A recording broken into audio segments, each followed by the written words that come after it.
And now, here, live with an important update on the state of comic book issues, is your host, Brian Hines, the last Aggie... I'll start over.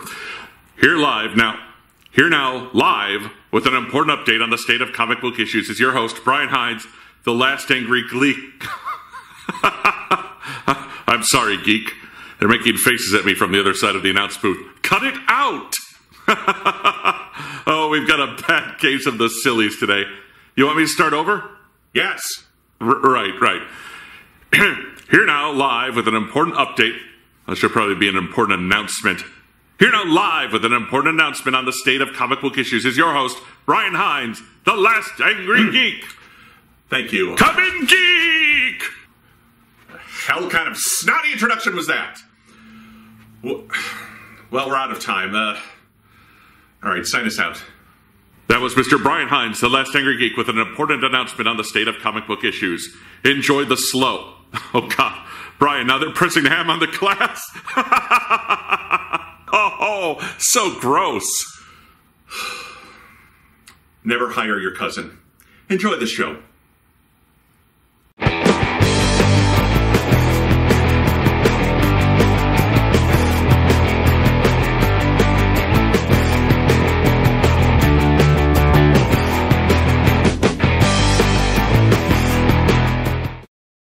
Welcome back to Comic Book Issues. I'm your host, the Last Angry Geek.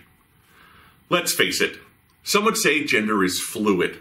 The fact that I've known several people who've come out as transgendered proves that it sometimes takes a massive change to be the person you were meant to be.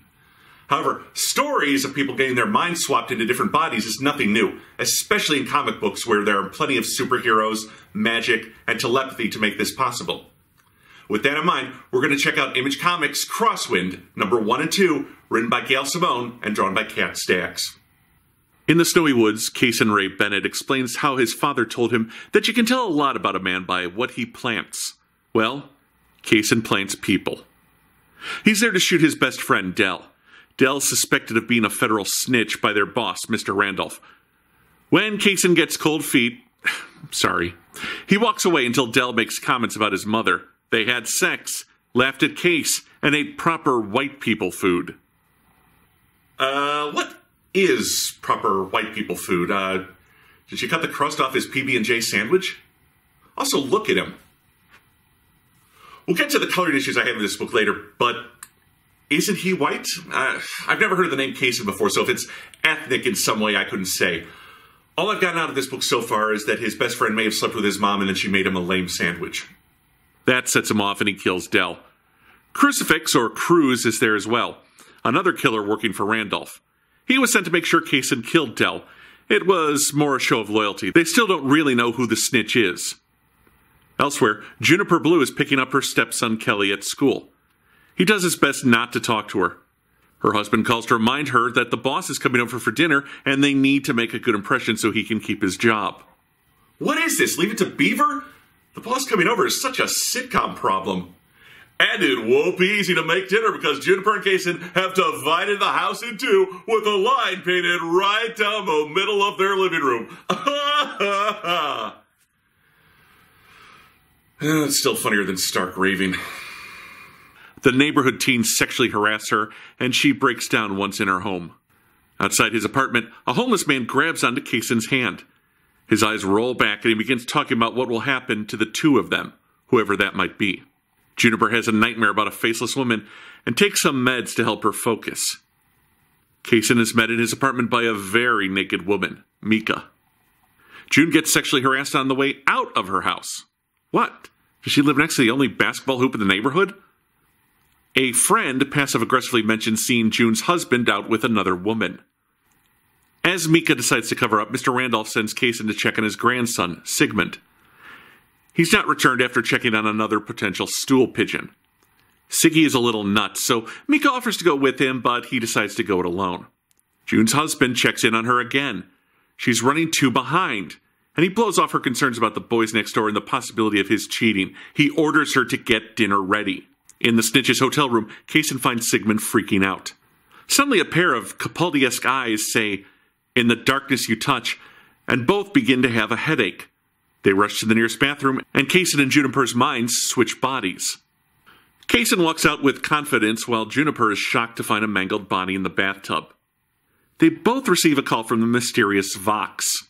Vox tells Juniper that the feds are on their way, so she'll need to avoid being arrested. He tells Kaysen he must go to June's home and cook dinner, or they'll never be returned to their rightful bodies. Kaysen's not impressed by the shopping list of white people food. Again, really?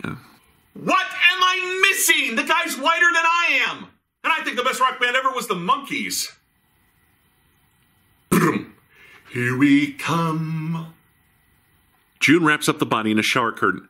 Kaysen manages to get out of the store by paying with cash, tracking down Juniper's car, and using its GPS to take him home.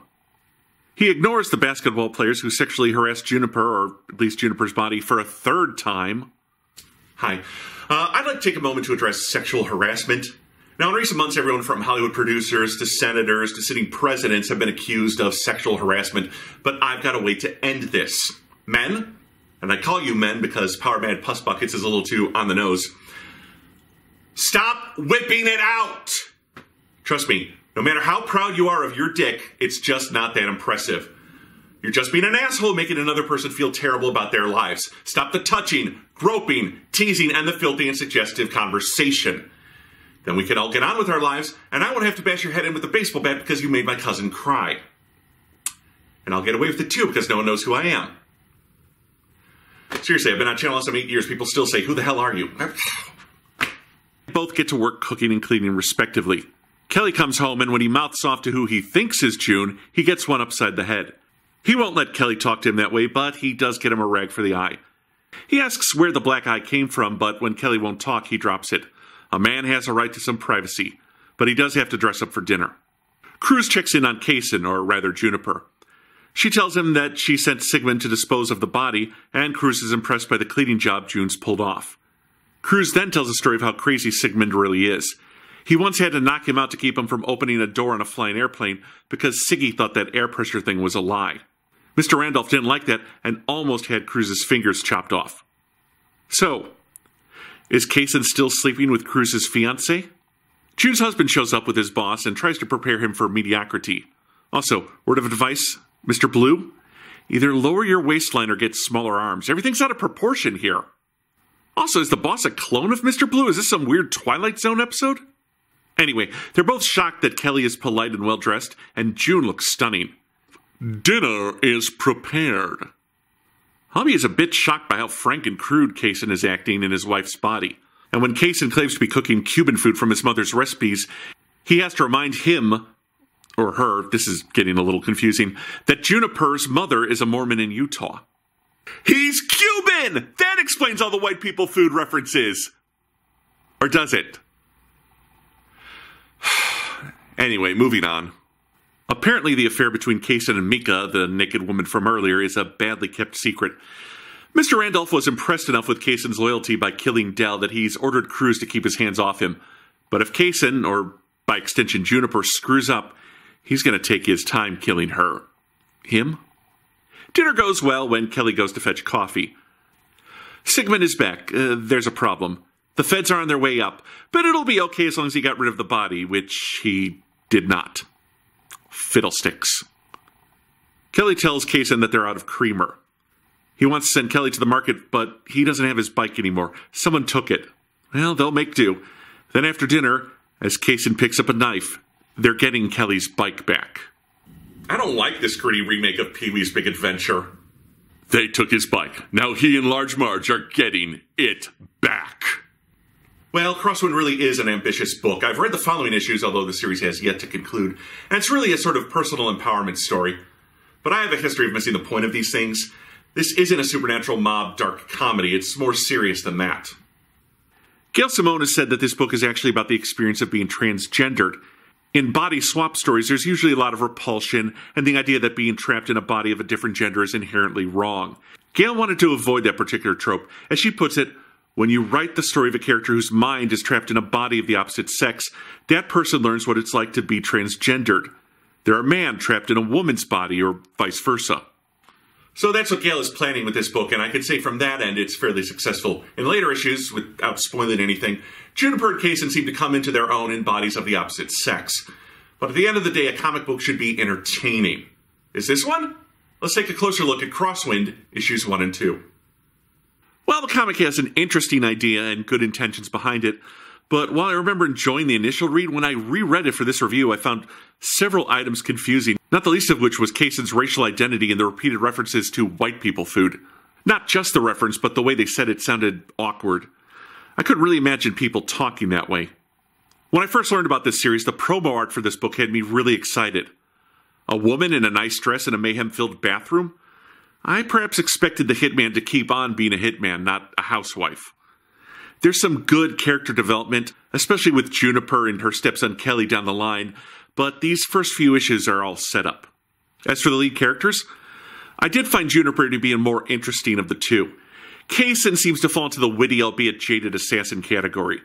Juniper, we at least get some genuine emotion out of, although neither of them gets the freak-out moment I imagine anyone would have if they were suddenly in a body that wasn't their own.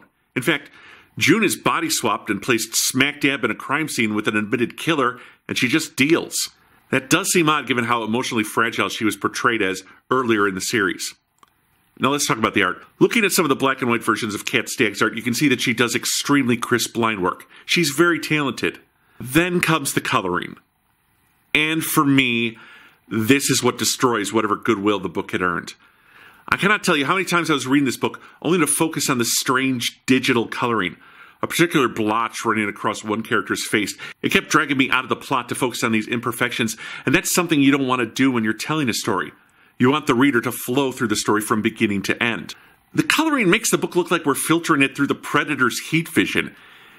It makes Kat's somewhat repetitive line work, in that I mean her faces do tend to look the same, come off like bad 1990s poser art.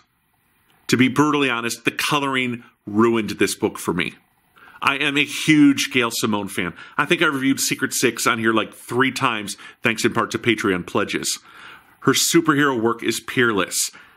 That said, Crosswind is just okay. I enjoyed my initial read-through of each issue, but it didn't hold up with rereads. And while the coloring did get better in later issues, it's still an odd choice that I don't fully understand. I never thought I'd give a Gail Simone book a bad review.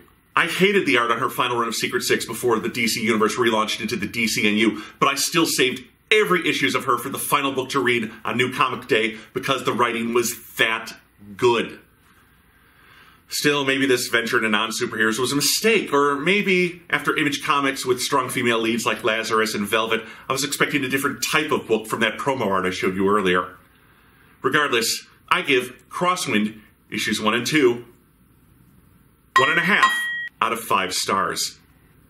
That coloring is just awful, and there are some weird writing choices here. And knowing that when I go to sleep, I'll wake up trapped in the body of a 40-ish comic book reviewer, and that's my reality, my sad little reality. This is comic book tissues. Sorry, Geek. Comic book list use. Geek, now the sound engineers are licking the glass.